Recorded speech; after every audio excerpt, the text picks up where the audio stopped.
আজ মঙ্গলবার, শবে কদর তালাশ করার তৃতীয় দিন।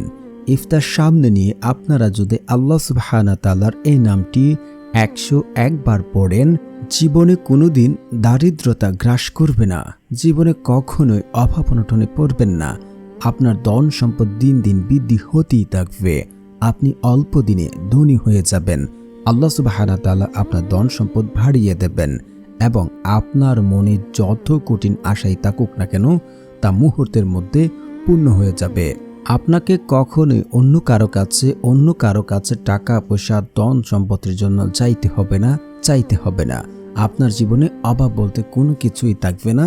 দিন দিন আপনার ধন সম্পদ বাড়তেই থাকবে। যদি আপনারা নিয়ম মিস করে ফেলেন বা টেনে ভিডিও দেখে, তাহলে আপনাদের দোয়া কবুল হবে না। তাই বলছি, না টেনে সম্পূর্ণ ভিডিও দেখার অনুরোধ রইল। আর যারা এখন এই চ্যানেলটি সাবস্ক্রাইব করেননি, দয়া করে চ্যানেলটি সাবস্ক্রাইব করে পাশে থাকবেন।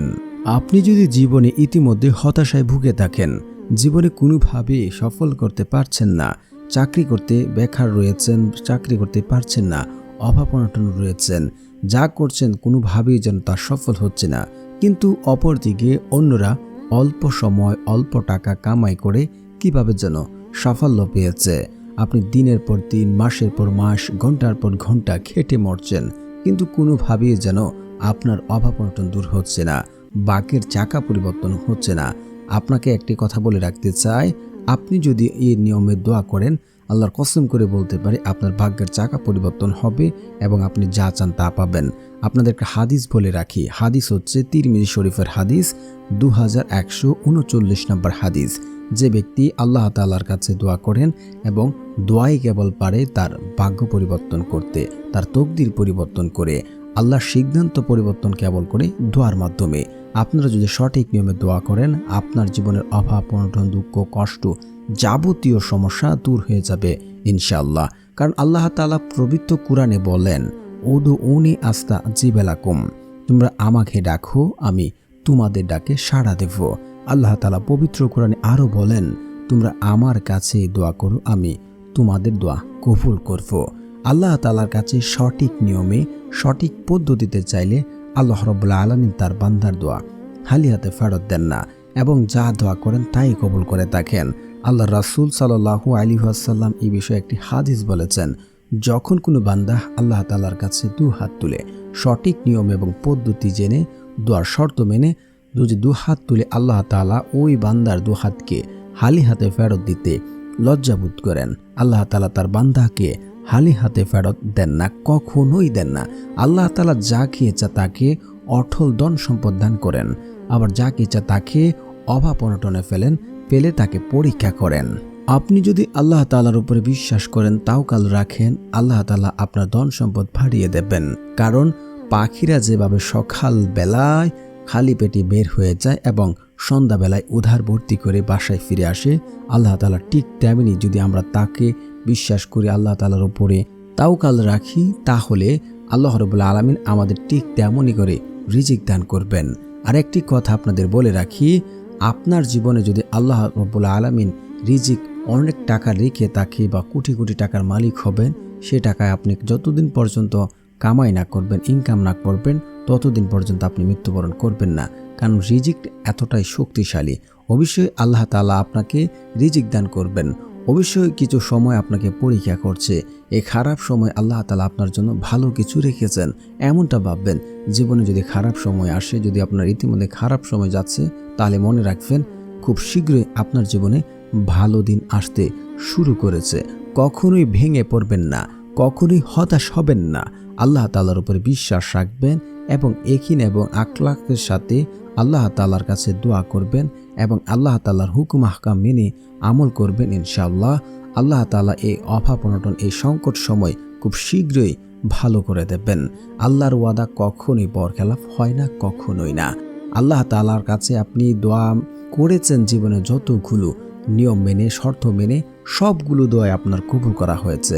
আল্লাহ রাব্বুল আলামিন তার বান্দাদের দোয়া কখনোই ফেরত দিতে জানেন না, কখনোই দেন না। আপনি যা দোয়া করেছেন তাই কবুল করা হয়েছে। হয়তো আল্লাহ 3 পদ্ধতিতে দোয়া কবুল করে থাকে। এক, আপনি যা চাচ্ছেন সরাসরি আল্লাহ রাব্বুল আলামিন আপনাকে তা দিয়ে দেন। আপনি টাকা পয়সা, ধন সম্পদ, সন্তান যা চাচ্ছেন আল্লাহ রাব্বুল আলামিন সরাসরি তা দিয়ে দেন। নতুবা আপনি চাচ্ছেন আপনার জীবনের যে বড় কোনো সমস্যা হতো, যেমন আপনার স্ত্রীর অসুস্থতা, আপনার অসুস্থতা, আপনি বড় কোনো অ্যাক্সিডেন্টে পড়তেন, এই দোয়ার মাধ্যমে আল্লাহ রাব্বুল আলামিন এই সকল বিপদ আপদ থেকে আপনাকে বাঁচিয়ে রাখেন।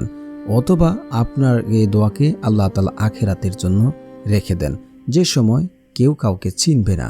স্বামী তার স্ত্রী, স্ত্রী তার স্বামী, পিতা তার সন্তান, সন্তান তার মাতাকে, কেউ কাউকে চিনবে না। আপনার ভালোবাসার মানুষ, আপনার আদরের মানুষ, আপনার কত কিছুর মানুষ দুনিয়াতে, কিন্তু ওই সময় কেউ কখনোই কারো কাজে আসবে না, কাজে লাগবেও না। এই সময় আপনার জন্য এই আমলগুলি, এই দোয়াগুলি আপনার জন্য কাজে আসবে। আল্লাহ রাব্বুল আলামিন ওই সময়ের জন্য এই দোয়াগুলোকে রেখে দেন। তো অবশ্যই আল্লাহর কাছে দোয়া করলে দোয়া কখনোই ফেরত দেন না। আল্লাহ তাআলা 3 পদ্ধতিতে কবুল করে থাকেন। এখন কথা হচ্ছে যে আল্লাহ তাআলা 3 পদ্ধতিতে কবুল করেন, ঠিক আছে, কিন্তু কিছু শর্ত রয়েছে। এই শর্তগুলো যারা মানে না তাদের দোয়া কখনোই কবুল করা হয় না, কখনোই না। 1 নাম্বার হচ্ছে যে ব্যক্তি আত্মীয়দের সাথে সম্পর্ক ভালো রাখে না বা আত্মীয় সম্পর্ক চিহ্নিত করার কোনো দোয়া করে, যেমন আত্মীয়দের সাথে সম্পর্ক করতে চায় না, চিহ্নিত করে যে আল্লাহ আমি অমুককে পছন্দ করি না, তার সাথে সম্পর্ক রাখতে চায় না, এমন দোয়া করলে তার দোয়া কবুল করা হবে না, কখনোই না। দ্বিতীয়ত হচ্ছে যে ব্যক্তি দোয়াতে তাড়াহুড়া করবে, এটা খুব ইম্পর্টেন্ট। আপনি দোয়া করেছেন, দোয়াতে তাড়াহুড়া করছেন, আপনার দোয়া কবুল হবে না। বান্দার দোয়া ততক্ষণ পর্যন্ত কবুল করা হয় যতক্ষণ বান্দা বলে যে আমার দোয়া কবুল হলো না, আমি তো ফলাফল পেলাম না। এসব কথাবার্তা বললেই তার দোয়া আর কবুল করা হয় না। তৃতীয়ত হচ্ছে যে ব্যক্তি আপনার হচ্ছে হারাম খাবার খাবে, তার দোয়া কবুল করা হবে না, কারণ আল্লাহ সুবহানাহু তাআলা পবিত্র, তিনি পবিত্রতা পছন্দ করেন। যদি আপনি হারাম খেয়ে দোয়া করেন আপনার দোয়া কবুল করা হবে না। সর্বশেষ হচ্ছে পিতামাতার অবাধ্য সন্তানের দোয়া। যারা পিতামাতার কথা শুনে না, পিতামাতার সাথে খারাপ আচরণ করে, তাদের দোয়া কবুল করা হয় না। আপনি যদি চান যে আপনার দোয়া দ্রুত কবুল করা হোক, তাহলে আপনি যেন আপনার পিতামাতার সাথে ভালো ব্যবহার, সৎ ব্যবহার করেন। এতগুলো শর্ত, এগুলো যদি আপনাদের ঠিক থাকে, তাহলে আপনারা যদি এই নিয়মগুলো মেনে আমল করেন, 100% নিশ্চিত থাকেন আপনার দোয়া কবুল হয়েছে। আপনি যা চাচ্ছেন আল্লাহ আপনাকে দেবেন। 3 পদ্ধতিতে আল্লাহ তাআলা কবুল করে থাকেন। এখন কথা হচ্ছে তাহলে আজকে আমরা কিভাবে এই আমলটি করব। যেহেতু মাহে রমজান প্রায় শেষের দিকে, ইফতার সামনে নিয়ে দোয়া করলে আল্লাহ রাব্বুল আলামিন ওই দোয়া কখনোই ফেরত দেন না। আর যেহেতু আমরা শবে কদর তালাশ করছি, এই শবে কদর তালাশ করার ক্ষেত্রে হতে পারে আজকের রাত্রি শবে বরাত হয়ে যেতে পারে, বা মাহে রমজানের প্রত্যেক দিন প্রত্যেক ব্যক্তির একটি করে দোয়া আল্লাহ রাব্বুল আলামিন কবুল করে থাকেন। আর 3 ব্যক্তির দোয়া তো আল্লাহ কখনোই ফেরত দেন না, কখনোই না। তার মাঝে 1 নম্বর হচ্ছে যে ব্যক্তি রমজানে রোজা রাখলো এবং ইফতারের সময় আল্লাহ তাআলার কাছে দোয়া করলো, কিন্তু দেখা যায় আমাদের সমাজে ইফতারের সময় অযথা কথাবার্তা বলে সময় নষ্ট করি। আল্লাহ তাআলার কাছে আমরা চাইলাম না, আল্লাহ তাআলার কাছে কিছু বললাম না। একজন সারাদিন কাজ করলো কিন্তু তার মালিকের কাছ থেকে কোনো কিছু টাকা পয়সা নিল না, ঠিক তেমনই হয়ে গেল। কিন্তু আমরা আমাদের দুঃখ কষ্ট অন্যের কাছে বলে বেড়াই, অন্যের কাছে বলি, কিন্তু তারা তো আমাদের দুঃখ কষ্ট লাঘব করতে পারবে না। যিনি পারবেন তার কাছে তো আমরা বলি না। আজকে বলছি, আজকে আল্লাহ তাআলার কাছে বলে দেখুন, ইনশাআল্লাহ আল্লাহ রাব্বুল আলামিন আপনার মনের আশা পূর্ণ করবে এবং আপনার দুঃখ কষ্ট দূর করবে ইনশাআল্লাহ। তো ইফতার সামনে নিয়ে আপনারা উজু করে বসবেন, বসে এখিন এবং বিশ্বাস রাখবেন, এটা খুবই ইম্পর্টেন্ট। আপনি যদি নিজে কনফার্ম হতে পারেন, যদি আপনি নিজেকে বিশ্বাস করাতে পারেন যে আমি দোয়া করছি, মন বলছে দোয়া কবুল হচ্ছে, আমি যা বলছি আল্লাহ শুনছে, আমার দোয়া কবুল হয়েছে, নিজে দোয়া এমন সিউরিটি নিতে পারেন, আমি আল্লাহর কসম করে বলছি আপনার দোয়া কবুল হয়েছে, কবুল হবে ইনশাআল্লাহ। তারপরে হচ্ছে একহীন এবং বিশ্বাস কায়ে মনোবাক্যে কান্নাকাটি করে 2 চোখের পানি ফেলে, আপনার 2 চোখের পানি জমিনে পড়ার আগে আল্লাহ রাব্বুল আলামিন আপনার দোয়া কবুল করে নেবেন। তারপর হচ্ছে আপনাদের দোয়া দ্রুত কবুল হওয়ার জন্য আপনারা পড়ে নেবেন ইস্তেগফারের বহু ফজিলত রয়েছে, যা বর্ণনা করে আমি শেষ করতে পারবো না। তার মাঝে হচ্ছে যে ব্যক্তি বেশি ইস্তেগফার পড়বে, আল্লাহ রাব্বুল আলামিন ওই ব্যক্তির জীবনের অভাব অনটন, দুঃখ কষ্ট, রিজিকের সমস্যা, বিপদে পড়ে আছে, এ সকল সমস্যা আল্লাহ রাব্বুল আলামিন দূর করে দেন।